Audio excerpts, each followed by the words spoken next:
Voilà, maintenant nous partons du principe que nous avons fait la musique sur la première séquence, à l'emplacement donc du marqueur musique 1, à partir du timecode 01003615 et qui commence à la mesure 2.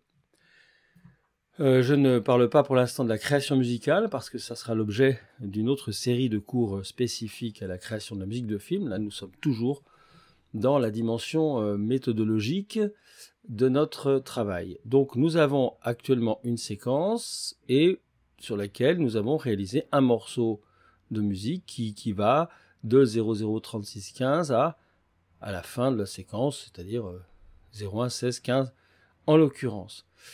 Que devons-nous faire une fois que nous avons cette musique? Le principe va être d'exporter la musique de deux façons. Exporter la musique en tant que telle et exporter la musique dans le film, c'est-à-dire obtenir un extrait précis de cette séquence uniquement avec la musique. On va commencer par l'extraction de la musique dans la séquence. Nous avons deux éléments importants. D'une part, nous avons ici l'élément qui tient compte du son du film. Et ici, nous avons les pistes MIDI qui nous ont servi à créer la musique. Le but de l'opération sera d'exporter un extrait du film qui part du timecode de départ, 01003615, et qui s'arrête à la fin. Pour être sûr que ça fonctionne, pour être sûr que l'export se fasse du début à la fin du marqueur, tout au moins du début à la fin de mes régions MIDI, je sélectionne mes régions MIDI. Elles sont toutes les deux de la même longueur. Si j'en avais une qui était plus longue, par exemple de cette façon, effectivement j'aurais sélectionné la plus longue. Pourquoi? Parce que lorsque je sélectionne les régions MIDI et que je fais commande U, voilà, ça s'affiche en bas. Commande U, ça me dimensionne ce qu'on appelle un locator du début à la fin de ma session et l'export se fera du début à la fin. C'est ce que nous allons faire. Nous devons d'abord vérifier si le son du film est correct par rapport au son de la musique. Pourquoi? Parce que nous n'allons pas exporter juste la musique et les images. Non, nous allons exporter la musique, les images et le son des images.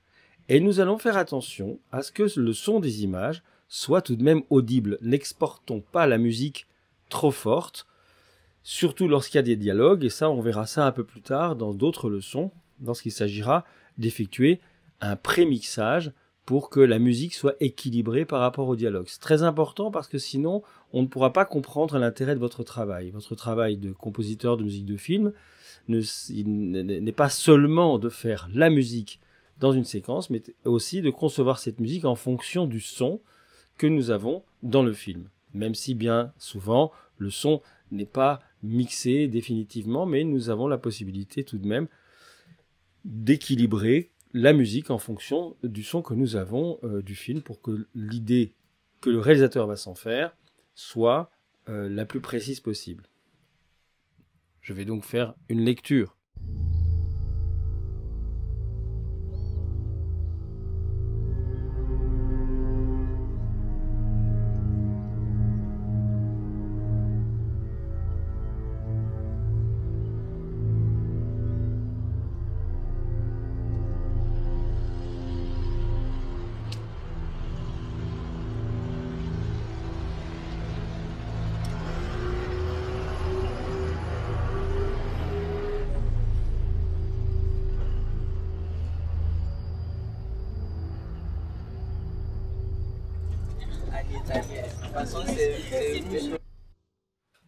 Voilà, nous avons pu vérifier que nous avons bien le son du film ainsi que le son des pistes que nous avions préparées. Donc là, il s'agissait de faire une musique un peu sombre, c'était la demande du réalisateur, c'est pour ça que vous avez entendu quelque chose dans ce style.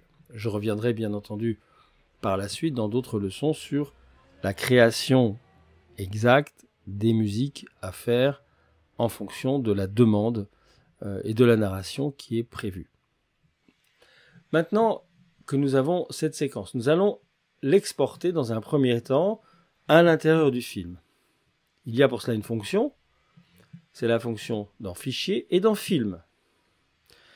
Et là, nous avons un sous-menu qui nous dit « Exporter l'audio dans le film ». Regardons ce qui se passe. Nous avons ici le dossier dans lequel nous avons créé notre session. À l'intérieur de ce dossier, il y a différents sous-dossiers, Movie Files, Audio Files, qui sont les fichiers audio que l'on aurait éventuellement importés. Voilà, Movie Files, c'est si vous avez importé et décidé que le film se recopie dans le dossier Movie, vous l'aurez également dedans. Nous, on a choisi de le laisser à son emplacement d'origine. À présent, je vais exporter et enregistrer donc l'audio dans le film. Il y a plusieurs possibilités de format. Le premier, c'est le format dit PCM linéaire, c'est-à-dire Pulse Code Modulation, pour tout vous dire. C'est le son au format WAV ou AIF, tout dépend, vous laissez. Vous pouvez l'exporter avec la fréquence d'origine, je vous le conseille, et puis la profondeur de bit, c'est-à-dire 16 ou 24. Alors, comme il s'agit d'effectuer une vidéo témoin pour montrer le travail que l'on fait, écouter le travail que l'on fait, on peut éviter de gonfler le fichier qui en résultera en lui demandant d'exporter par exemple un format compressé AAC, c'est le format Apple Audio Codec qui est comme le MP3 qui est d'assez bonne qualité, auquel cas nous pouvons choisir un débit constant, c'est-à-dire il sera toujours sur 128 kilobits par exemple, c'est comme pour le MP3, ou choisir un débit variable, c'est-à-dire que le débit sera plus important dans certains cas, lorsqu'il y aura beaucoup de son, il sera plus faible lorsqu'il y en aura moins. C'est au choix, ce débit est intéressant pour juste montrer ce que l'on veut faire, il l'est moins si c'est pour l'importer dans une timeline d'un autre logiciel. Donc vous choisissez au choix, soit vous laissez en PCM linéaire et vous restez sur une fréquence de 48 avec 16 bits, ça suffit, soit vous le mettez en AAC. Moi je vais le mettre en AAC parce que je veux réduire le plus possible le poids de mon fichier résultant. Il s'agit juste de faire un fichier export de présentation du travail. Et là, je vais l'enregistrer. À partir de ce moment-là, il va me poser une question. Il va me dire, choisissez les pistes à exporter. Et par défaut, rien n'est activé. C'est très bien. Pourquoi? Parce que si j'active cette piste-là, il va me dire, voilà, dans la vidéo, il y avait déjà une piste son AAC. Et oui, en effet, elle est ici, en bleu. Et si je réexporte en cochant cette piste, eh bien je vais réexporter non seulement la totalité de ma session, c'est-à-dire mes pistes MIDI plus le son qui est là, et je vais exporter en plus le son d'origine. Je vais donc avoir un doublon de pistes audio d'origine plus mes pistes MIDI. Alors je vous conseille de ne pas cocher cette case. Et j'exporte. Voilà. Et vous voyez qu'il a exporté du début à la fin du locator. Le locator est en jaune et il correspond ici au marqueur, tout au moins aux régions, puisque j'ai synchronisé, enfin j'ai fabriqué mon locator en fonction des régions. Maintenant nous allons voir ce qu'il y a derrière.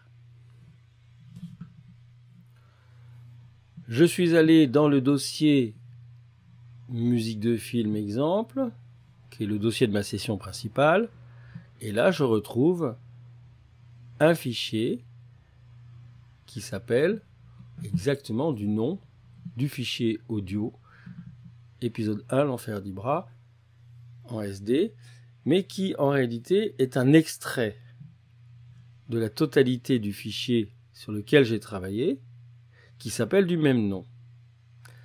Alors, ça va peut-être poser un problème de nomenclature, parce que le fichier qui s'appelle épisode 1 l'enfer d'Ibra SD est en réalité un fichier beaucoup plus lourd puisqu'il pèse 300 et quelques MO et il correspond à la totalité du fichier. Or, celui que nous venons d'exporter ne correspond qu'à un extrait.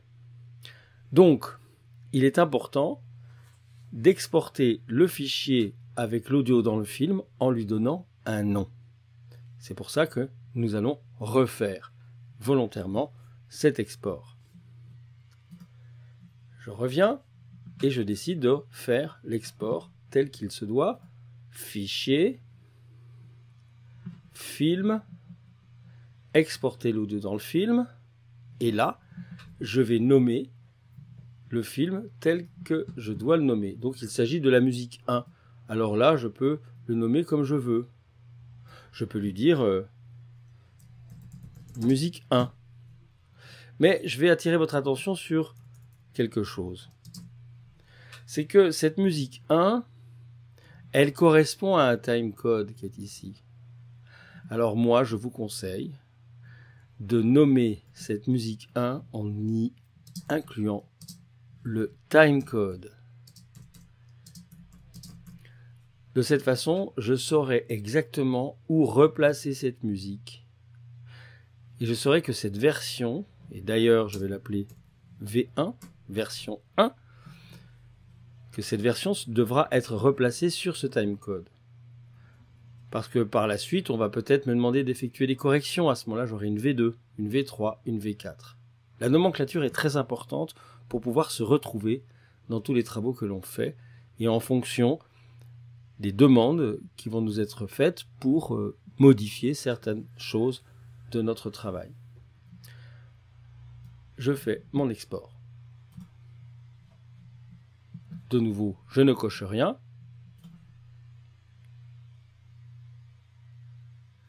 Et voilà, je vais vérifier mon export. Je suis maintenant dans le dossier où j'ai effectué mon export et je m'aperçois qu'effectivement, il y a bien le premier que j'avais fait qui n'est pas utilisable en réalité. En tout cas, il faudrait que je le renomme, mais j'en ai refait un second. Donc, je peux l'effacer.